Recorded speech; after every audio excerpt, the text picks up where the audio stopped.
Nobody is born into this world with self-loathing. That is a learned behavior. Self-loathing, self-judgment, self-hatred is learned and is put upon us by society because we are different, we operate outside the norm, we are doing something weird.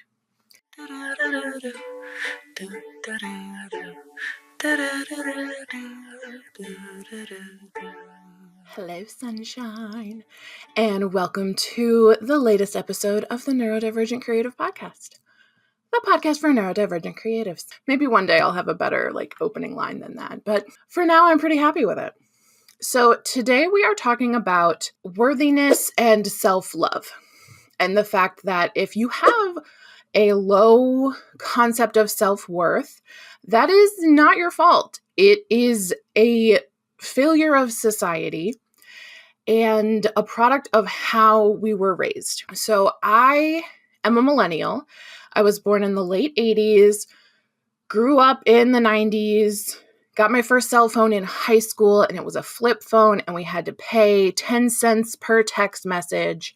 It was a wild time. So when I talk about things like our parents and how we were raised, your mileage may vary because my experiences in childhood do not exactly align with your experiences in childhood. But for the most part, I'm going to be speaking to ways that we were raised in childhood, me and you, dear listener, wherever you are, however old you are, and the fact that being a child is so good. It's supposed to be whimsical and everything's a new adventure because we are learning how to exist in this world.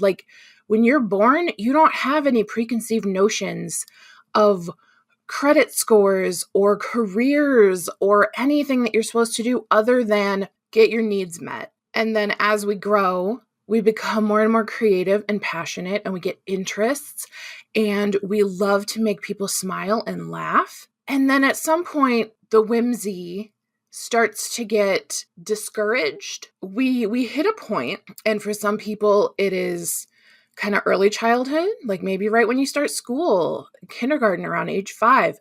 Maybe it's more like middle school when you're 12, 13, 14. Maybe it's not until high school, but at some point, the narrative changes from look how creative you are, look how passionate you are, let's make stuff, to what are you going to do with your life? Be seen and not heard. Get a good career. Money is more important than passion. And that can really mess with you, especially for neurodivergent kids who don't know that they're neurodivergent. So in 2024, people usually figure out that their kids are a little bit different. And there's a lot more testing and recognition of autistic kids, sensory processing disorder, ADHD. We've got names for everything, and we've got therapies for everything, and we've got treatments for everything. But when it comes down to it, all a kid really needs is to be a kid and have their needs met. But there's so much generational shame wrapped up in parenting and letting your kid be different. And I can look back now and see the autism. It was written on the wall. I've been autistic the whole time. There was one summer where I would only wear this pair of purple shorts with daisies on it. Every single day I had to wear my purple daisy shorts. And it took me probably a good 20 years to realize that my parents were probably washing those at night. Because I think I only had the one pair. And they must have been we got to wash these because she's going to wear them again tomorrow. And bless them for that, because so many parents would have been you need to calm the fuck down and wear different shorts. You don't get to wear the same pants every day. That's not normal. But my parents were very accommodating to that. So thank you, parents, for getting one. You got one. We'll count the ways. But other things my parents were also you have to finish what's on your plate kind of people.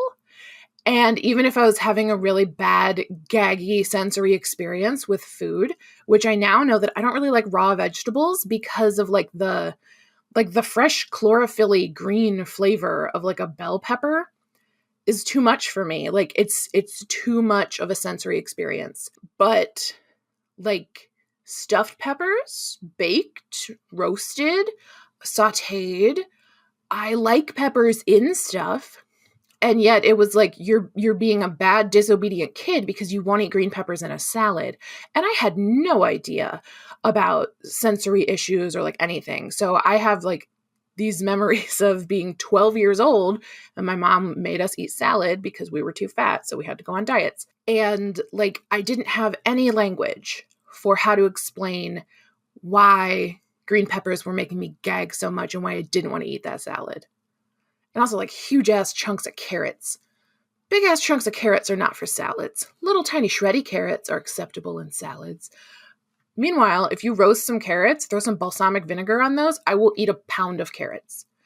It is not a problem with the vegetable. It is a problem with the venue of the vegetable. Anyway, I've gone down a little vegetable excursion here. Bringing it back. I was a little autistic kid, and sometimes that was okay. And other times it was inconvenient for my parents, or they didn't understand that I couldn't just like turn parts of me on and off like that. I mean, obviously I learned how to mask very well, got a master's degree, thought I was a perfectly normal person, only figured out I was autistic in my 30s. And it's been a wild ride of unmasking and figuring out which parts of me were created in order to operate in polite society, I guess, to like use a Jane Austen phrase. But all of that ranting to say that this topic today, I planned it out like 2 weeks ago. I've got notes. But when I got on Facebook this morning, I saw that one of my content marketing people from Pancake Copycats, the people who produce my show for me, Kitty, had posted on Facebook, and I grabbed it. Here's what she said. Today's realization. Kids only want to be grown-ups because they think that's how they'll get the freedom to do what they want and be allowed to express their authentic selves. When you let your kids be themselves, they're actually going to enjoy being a child. Their verbalizing when I grow up will be associated with something they love, and not when I grow up, I'll eat what I want, or when I grow up, I'll get myself nice things. And I just had to sort of stare at that and think about it for a minute because, yeah, when I was a kid, I wanted to grow up so that I could be free. I wanted to grow up to get away from the control of people who didn't understand me. I wanted to grow up and get away and get better and have nice things. Hi, Gwen. We're having a Gwen moment. I hate that she's like too short. You can't even see her. Let me see if I can move my camera. People on YouTube get to see Gwen today. Look at Gwen. Beautiful. Okay, that's Gwen. So nobody is born into this world with self-loathing. That is a learned behavior. Self-loathing, self-judgment, self-hatred is learned and is put upon us by society because we are different. We operate outside the norm. We are doing something weird. And when we idealize the norms of capitalism, of hustling, of being productive, of being really smart in the academic standardized testing ways, people who fall outside of that very narrow definition of success or worthiness or value, the weird kids, the kids in special ed, the like kids who have niche interests, the sketchbook kids, the horse girls, everybody outside this narrow paradigm of like, this kid's going to be successful, starts to get less and less attention from teachers, starts to get less and less attention from parents. And that sucks because the whimsy is what makes a childhood a childhood. Like, childhood should be frogs and running around and finding shapes in the clouds, you know? And for me, childhood was that for a brief, beautiful few years. And my parents started getting divorced when I was about 7. And that is when like the ideal idyllic little childhood bubble kind of burst for me. So I do not ever recall my parents like fighting around me. So they just suddenly divorced. But I could feel the tension because I already had become hypervigilant. So I'm like 7 years old. They had sent us down to Texas with my mom's mom. So we were staying with our grandparents. And my mom came down after, I want to say, a week or two, where she and my dad had been like hashing out, like, we're getting a divorce. Here's what that's going to look like. Here's our next steps, yada, yada, yada. Okay, I'm going to go get the kids. So she comes down and lets us know that they are getting a divorce. But she actually didn't tell me. I asked her. I said, are you and dad getting a divorce? Because I already knew. I'm 7 years old. And I was already so hypervigilant to it. And so the hypervigilance of that tells me that I was absorbing that something was kind of wrong in paradise, but I didn't have any words for it. Similar to how I can obviously look back and see that I was autistic and I had ADHD for my whole life, but I didn't have the language to describe it. So yada, yada, yada, yada. But at that point, my childhood started becoming like a mini adulthood. I was on my dad's side of things. I took on like a parent role. I took care of my sister. I learned how to do laundry. I was cooking meals at like 10, 11, 12 years old. And on the mom side of things, she got like very rigid and structured and controlling. And I feel like the two of them together balanced each other out a little. At the same time, I can't remember, like I can't even picture them together. But separate, it was like my childhood was just over. My childhood ended when I was between 7 and 10 or 11. And everything became about like being a good kid and performing good kid things. I was good in school. And I felt horrible, horrible shame when I wasn't good in school. I remember in 4th grade, I had this reading journal I was supposed to do. I was supposed to read a little bit every day and just write a paragraph about the chapter that I read that day. But I wasn't doing it daily. I was waiting until Sunday and then trying to read and like write a summary of 7 chapters.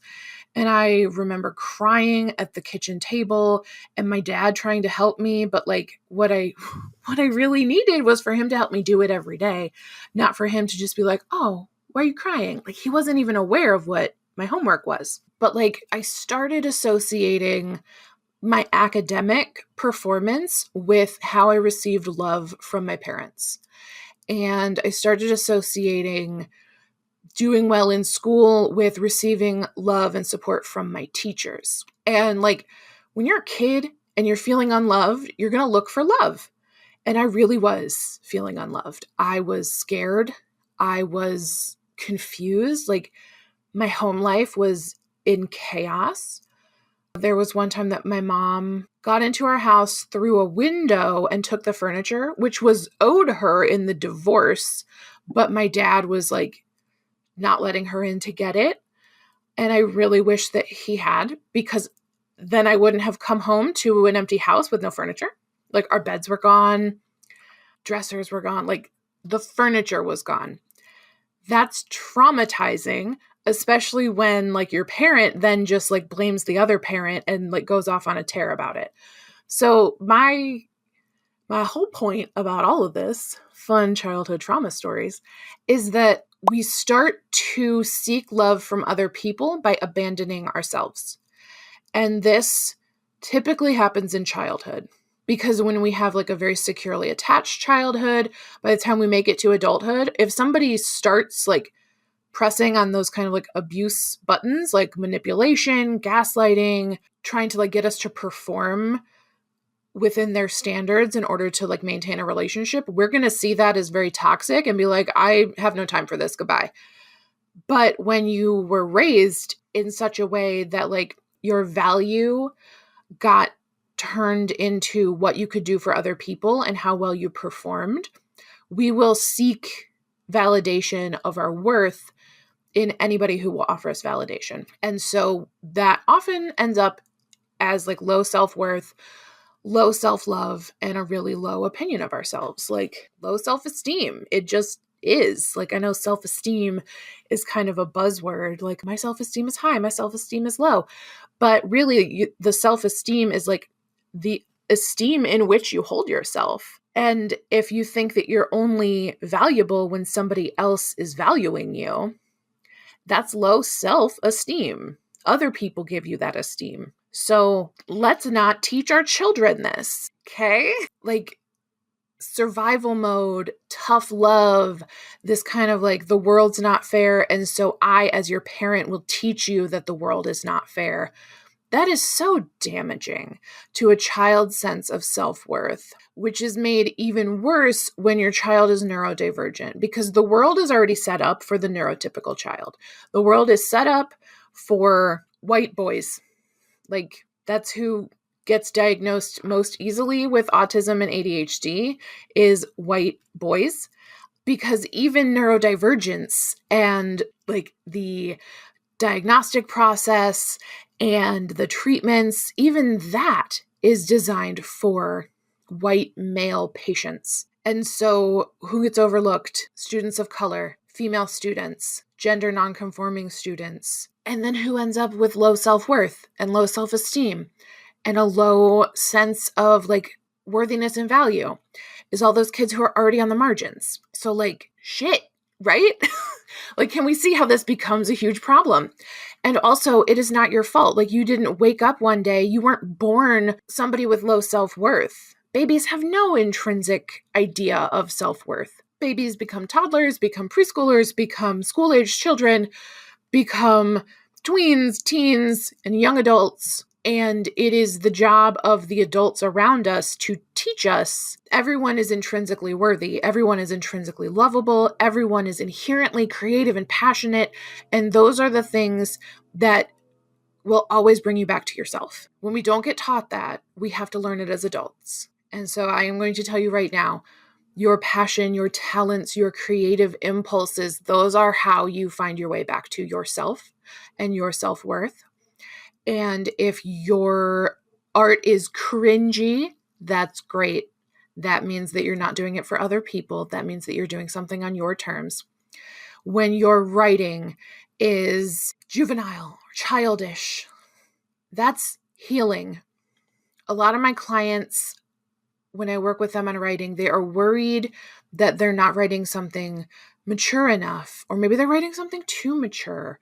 Like, there's always a little bit of shame and vulnerability in writing a story. And that comes out as like, well, I used to write, and then a teacher or my best friend or somebody read it and told me it wasn't very good. And so I learned to hide that part of myself because I wanted to be loved. When we grow up secure in the love and the worthiness, we don't hide those creative parts of ourselves. So that's your challenge this week, is to figure out those parts of yourself that you have hidden over the years because you think you are unworthy, or you think that you're too weird, or you think that your interests and passions are too out there. They are not. You are great. You are doing enough.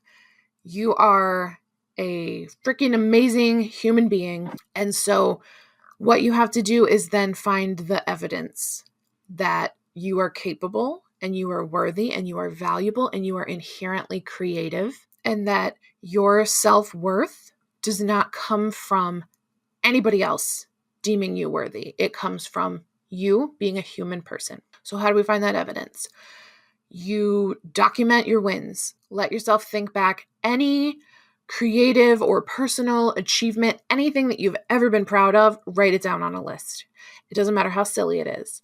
I got a medal in middle school that was like a citizenship award or something. And I'm like, I don't remember what I got that for.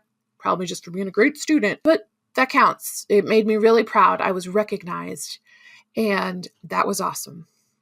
So, but it doesn't have to be awards either. It can be just like, I sat with the new kid at lunch in 4th grade because I didn't want them to eat by themselves. Okay, that's gorgeous. Write that down. Put it on your list. Like, anything you've ever done that made you feel good about yourself goes on the list. And it's not arrogant. It's not self-aggrandizing. It's not narcissistic to Find and appreciate wonderful things about yourself. It is an antidote to a society that tells you that you're only valuable when you are performing within the narrow confines of what it means to be a good person or a productive worker or a good daughter or whatever. You define your worthiness. Okay, I'm going to leave us there. You're doing great. And if you're a people pleaser, you can say no. And if you are an eldest daughter who didn't get to have a childhood, I am sorry. You can heal that inner child wound. I recommend making a playlist of music that was popular when you were in high school and middle school and letting that play and then letting all of the emotions come out from when you were that age. That is very healing.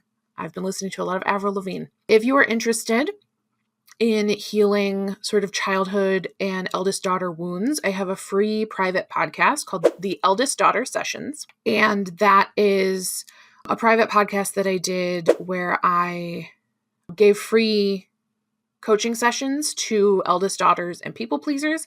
And we worked through 1 or 2 issues that they were having related to people pleasing and whatnot. So we will put a link to those in the show notes because it's really kind of cool to watch that happen and unfold. So check that out and check out all the other exciting links of fun, awesome things in the show notes. I will see you next week. If you are ready to take that "it is not your fault" release of shame and reclaiming of your creative passions in our capitalist hellscape, you will want to mark your calendars for April 23rd at 7 p.m. Eastern Time for my upcoming training, Art is Revolution. This is going to be dope. Our society values productivity, perfection, and profit over passion. Not on my watch. This training is your invitation to come soak up the creative energy and reclaim your passion in this hustle-obsessed culture on your terms. You are creative. I help you believe that. So if you are ready to believe it, head on over to askfishfisher.com and sign up for Art is Revolution 2024. And again, that is happening April 23rd at 7 p.m. Eastern Time. I cannot wait to see you there. And as always, I would love to give a shout out to the Pancake Copycats, my podcast producers who specialize in marketing support for neurodivergent entrepreneurs, as well as Ashton Powers, singer-songwriter who wrote and performed my opening jingle. Okay, friends, I will see you next time.